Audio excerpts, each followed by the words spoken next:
కార్తీక పురాణం 22వ అధ్యాయం. అంత జనకుడు ఆ 2వ నాటి యుద్ధ ప్రక్రియ, పురంజేయుడు చేసిన విష్ణు పూజా వివరాలు తెలపవలని వశిష్ఠుని కోరగా మహర్షి జనకుడితో ఇలా అన్నాడు.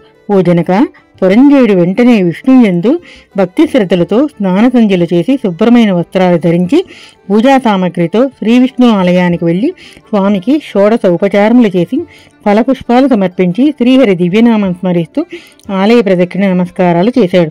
ఆనంద నృత్యం చేశాడు. ఆ తర్వాత బంగారు విష్ణు ప్రతిమను చేయించి పూజలు చేసి ఫల ఉపహారములు నైవేద్యములుగా ఉంచి ఆ రోజు రాత్రంతా కేశవనామాలు జపిస్తూ భక్తితో మునిగిపోయాడు. మరుసటి రోజు సూర్యోదయం కాగానే యుద్ధభూమికి సైన్యములను సమకూర్చుకొని ధైర్యంగా పురంజేయుడు వెళ్ళాడు.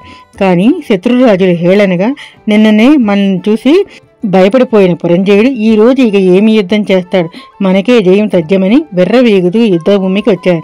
కానీ విష్ణువు యొక్క బలము ఆ పురంజేయునికి ఉన్నదని వాళ్ళు గుర్తించలేకపోయారు. ఇరుపక్షముల వారికి హోరాహోరిన యుద్ధం జరిగింది. చివరికి పురంజేయుని ఎదుట నిలువలేక శత్రురాజులు చెల్లా చెదరైపోయారు. కాంబోజరాజు సైన్యంలో ఒక్కరైనా మిగలకుండా హతమైపోయారు.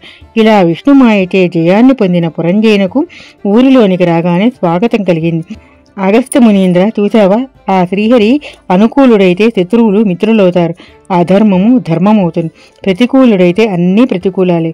ఆ దివ్యమానుష రూపుని చేష్టలు వర్ణింపతరము కానివి కదా అని అత్రి మహర్షి అన్న మాటలను వశిష్ఠుడు చెబుతూ, నీవును ఆ కార్తీక వ్రతం చేసి సర్వేశ్వరుడైన విష్ణువును పూజించి ఈహపర సుఖములు పొందుము అని జనకునితో అన్నాడు.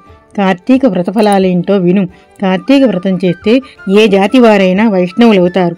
అందులోనూ శూద్రులు చేస్తే వైష్ణవ శ్రేష్ఠులవుతారు.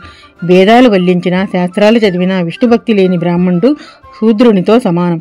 పరాశరాంబరేశులు విష్ణుపదము చేరారంటే ఆయనపై గల దృఢభక్తియే కారణం. ఇహపరములు భక్తులకు ఇచ్చేవాడు ఆ విష్ణువు ఒక్కడే.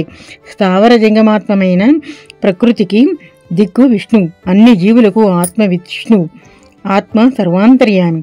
ఇలాంటి సర్వేశ్వరునికై కార్తీక మాసంలో వ్రతం చేస్తే పుణ్యం లభిస్తుంది. సూర్యుడితో సమమైన తేజస్సు, మహావిష్ణువుతో సమమైన దేవుడు, కార్తీక వ్రతంతో సమమైన వ్రతము లేవు.